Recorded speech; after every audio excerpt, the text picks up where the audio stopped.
bienvenue dans cette mini-récup qui s'adresse principalement aux élèves de la 3e secondaire. Dans cette vidéo, on va parler d'un type de texte courant, le texte explicatif, et plus particulièrement des procédés explicatifs qu'on emploie dans ce type de texte. Voici le plan de la vidéo. On va définir c'est quoi un procédé explicatif et je vais te présenter 5 procédés explicatifs les plus courants. Pour chacun de ceux-ci, on va définir le procédé explicatif, on va voir en quoi il est utile, on va voir des exemples, on va se donner des astuces pour être capable de le repérer dans un texte, et on va se donner des outils pour être capable d'en créer, d'en employer dans son propre texte. Et finalement, je vais te poser quelques questions pour m'assurer que tu as bien compris. Mais on va se rafraîchir la mémoire tout d'abord. Je te pose la question suivante. Quel est le but du texte explicatif? Est-ce que c'est A, raconter une histoire, B, décrire un événement, un phénomène, un être, un lieu ou un objet, C, expliquer les causes et les conséquences d'un fait ou d'un phénomène, ou D, partager et défendre une opinion sur un sujet? La réponse est C. En effet, le texte explicatif est un texte courant dans lequel on explique un fait ou un phénomène en présentant ses causes et ses conséquences. Souvent, ce type de texte répond à une question. Commence par « Pourquoi ». Par exemple, le texte pourrait répondre à la question suivante « Pourquoi notre cerveau gèle-t-il quand on boit de la sludge » ou « Pourquoi est-on attendri quand on voit un bébé chat ». Parfois, la question commence aussi par « Comment ». Par exemple, comment explique-t-on qu'on soit stressé avant un examen même si on a étudié la veille? Et quand on répond à une question, c'est là où on va présenter des explications dans lesquelles on va employer des procédés explicatifs parce qu'on veut s'assurer que notre explication est claire. En fait, les procédés explicatifs, ce sont des moyens qui permettent de formuler une explication claire. Il y en a plusieurs. Aujourd'hui, je vais t'en présenter 5, les 5 principaux. On va voir la comparaison, l'illustration, la définition, la reformulation et l'exemple. Si tu remarques, les premières lettres de chacun des procédés forment un nouveau mot. Le mot cidre. C'est un petit truc que je me donne pour être certaine de ne pas en oublier. Je pose maintenant une autre question. Selon toi, dans quelle partie du texte explicatif se retrouvent principalement les procédés explicatifs? Est-ce que c'est A, dans l'introduction, la phase de questionnement, B, le développement, la phase explicative, ou C, la conclusion, la phase conclusive? La réponse est B, le développement. En effet, c'est dans le développement, la phase explicative, parce que c'est dans cette partie que je vais tenter de répondre à la question de départ en présentant des explications. Allons-y avec un premier procédé explicatif, la comparaison. Tu connais probablement déjà la figure de style de la comparaison. En fait, si tu l'utilises pour expliquer quelque chose, ça devient un procédé explicatif. Plus précisément, ça met en parallèle 2 réalités en soulignant soit des ressemblances ou des différences. Ça peut être super utile pour créer une image parlante pour tous. Par exemple, si je tente de répondre à la question suivante, « Pourquoi aime-t-on écouter des films d'horreur ?» Je pourrais utiliser une comparaison qui permet de dégager des ressemblances. Certains neurologistes affirment que la sensation vécue lorsqu'on écoute un film d'horreur ressemble beaucoup à celle qu'on éprouve lorsqu'on est dans un manège. Ici, je ne me contente pas de dire que c'est bien excitant d'écouter un film d'horreur, je vais faire un parallèle avec l'émotion qu'on vit quand on est dans un manège. Je pourrais aussi faire ressortir des différences. La peur ressentie en regardant un film chez soi, dans un contexte sécuritaire, est à l'inverse du sentiment de peur vécu par le personnage principal qui se fait réellement poursuivre par un zombie. Ici, je vais dire qu'écouter un film d'horreur, en fait, ça peut être agréable parce qu'on ne vit pas la même chose qu'un personnage qui se fait pourchasser par un zombie. Peu importe si tu veux dégager des ressemblances ou des différences, habituellement, tu vas utiliser un terme comparatif pour lier le comparé et le comparant. Si tu veux dégager des ressemblances, tu vas utiliser un terme comparatif comme tel que, comme, ressemble à, pareil à. Si tu veux dégager des différences, tu vas utiliser contrairement à, alors que, à l'inverse de, sauf, excepté, etc. Maintenant, pour savoir quand les employer, quand en ajouter dans ton texte, tu peux cibler les éléments complexes ou abstraits, puis ensuite te demander ben, avec quelle situation vécue de tous je pourrais créer un parallèle? Si tu te souviens des exemples que je t'ai présentés tantôt, ben, il y avait un élément abstrait dont on parlait, c'était la peur. Puis ensuite, j'ai créé un parallèle avec quelque chose qui est vécu et connu de tous. Soit dans un premier temps, je parlais de l'émotion vécue dans un manège. Puis ensuite, j'ai parlé d'une scène de film précise, soit une scène où est-ce qu'il y a un zombie qui pourchasse un personnage principal. Allons-y avec un deuxième procédé explicatif, l'illustration. Sans doute sûrement, l'illustration, c'est n'importe quelle image, dessin, graphique, carte, tableau, permet de résumer des explications ou d'ajouter de l'information. Ça peut être super utile quand tu veux présenter des données chiffrées, des faits, des statistiques sans alourdir un texte ou si tu veux résumer l'information de façon visuelle. Je vais te donner un exemple concret. Si je veux répondre à la question suivante, pourquoi réduire sa consommation de viande est-il bon pour la planète? C'est sûr que je vais vouloir présenter des données chiffrées, comme par exemple le nombre de GES émis pour obtenir 50 grammes de protéines. On voit la différence entre le bœuf et les légumineuses. Je pourrais aussi vouloir montrer la consommation de viande par année par habitant. On voit très bien qu'aux États-Unis, on consomme beaucoup plus de viande qu'en Inde, par exemple. Remarque que dans les illustrations, parfois c'est nécessaire d'utiliser du texte, comme des légendes. Ici, on a des noms de pays. C'est normal, parfois c'est nécessaire pour que l'illustration soit vraiment parlante. Astuce, ben c'est super facile repérer une illustration. C'est n'importe quelle image en lien avec le sujet abordé dans un texte. Maintenant, quand est-ce que c'est pertinent d'utiliser l'illustration?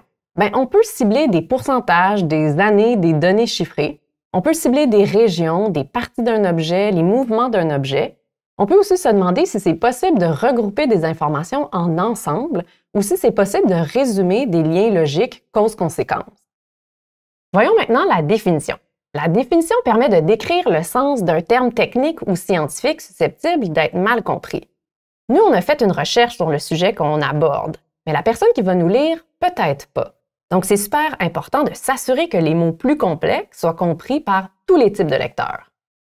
Je vais te donner un exemple de définition qu'on pourrait retrouver dans une explication qui tente de répondre à la question suivante.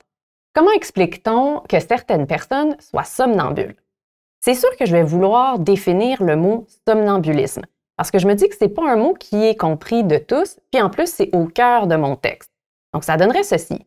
Le somnambulisme est l'état dans lequel se trouve une personne pouvant agir pendant son sommeil. Petit truc au passage, c'est facile de repérer une définition parce que c'est souvent introduit par un petit mot comme ceux-là. Est, c'est, ce sont, c'est-à-dire, et parfois c'est placé entre parenthèses, entre virgules ou même entre tirets. Pour savoir quand en ajouter dans notre texte, on peut premièrement cibler des mots complexes ou spécifiques à un domaine. Évidemment, on va chercher nous-mêmes la définition dans le dictionnaire pour être sûr de présenter la bonne information dans notre texte. Par exemple, si je veux parler du fait que plusieurs chercheurs pensent que être somnambule, c'est quelque chose d'héréditaire, bien, héréditaire, c'est un mot qui est spécifique. Je vais le chercher dans le dictionnaire, je vais le reformuler, puis je vais l'introduire par un petit mot-clé. Ça donne ceci. Plusieurs chercheurs pensent que le somnambulisme est héréditaire, c'est-à-dire qu'il se transmet d'une génération à l'autre. Allons-y maintenant avec la reformulation. La reformulation consiste à redire de façon plus simple une idée qui a déjà été dite. C'est pas tout à fait comme la définition parce qu'ici, je veux vraiment reformuler soit un ensemble de phrases ou une idée, alors que la définition, c'était un mot en particulier. Ça peut être super utile pour s'assurer, encore une fois, que notre explication plus complexe est comprise par tous.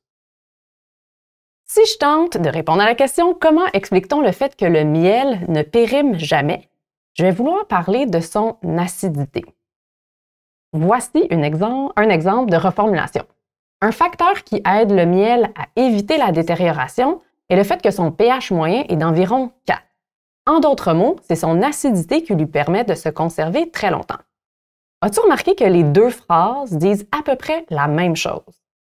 Petit truc encore une fois, c'est assez simple de repérer une reformulation parce qu'elle est souvent introduite par un de ces mots, c'est-à-dire, en d'autres termes, en d'autres mots, autrement dit, ce qui veut dire que, etc. Maintenant, les outils pour en créer. c'est important de cibler les phrases importantes dans son texte. C'est aussi important de cibler les idées qui sont plus complexes. Ensuite, je peux reformuler en employant des mots plus génériques ou des synonymes. Tantôt, dans ma reformulation, je parlais du pH moyen de 4. J'ai décidé de reformuler en parlant d'acidité. Je parlais aussi de éviter la détérioration que j'ai reformulé en se conserver plus longtemps. Le dernier procédé explicatif qu'on va voir dans cette vidéo, c'est l'exemple. C'est un élément qui illustre de manière concrète une idée. Ça peut être un objet, une chose, une personne. Ça sert à expliciter un élément abstrait. Je vais te donner un exemple d'exemple. Si je tente de répondre à la question « Pourquoi certaines chansons nous restent-elles en tête ?», je vais présenter les exemples suivants. Les chansons qui reposent sur des répétitions, par exemple des répétitions de sons, de mots, de rythmes, ont plus de chances de créer un verre d'oreille. Ici, on voit qu'en présentant des exemples, ça devient beaucoup plus clair c'est quoi une répétition.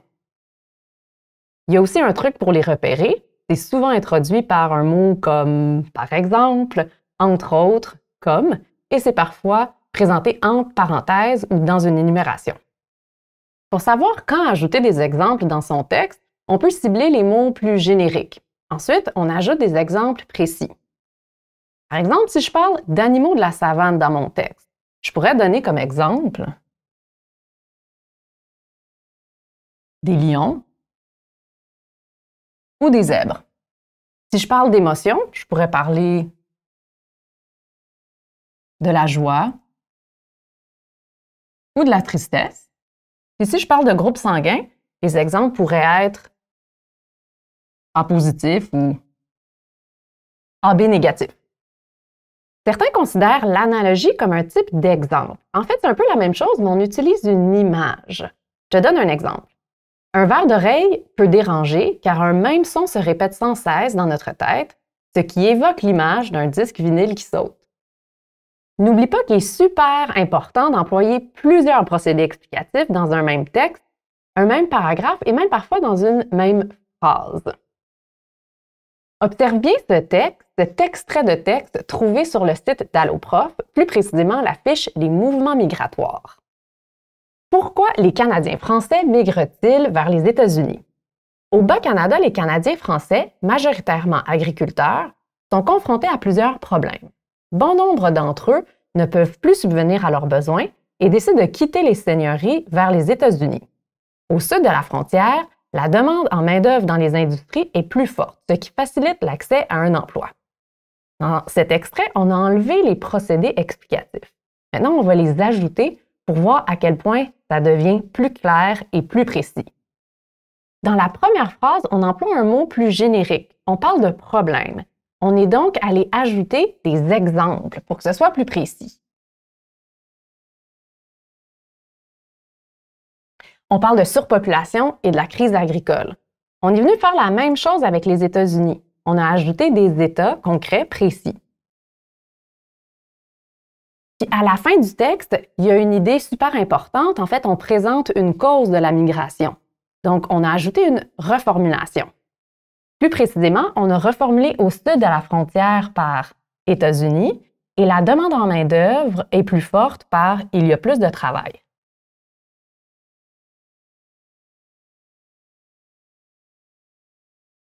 Finalement, on a ajouté une illustration.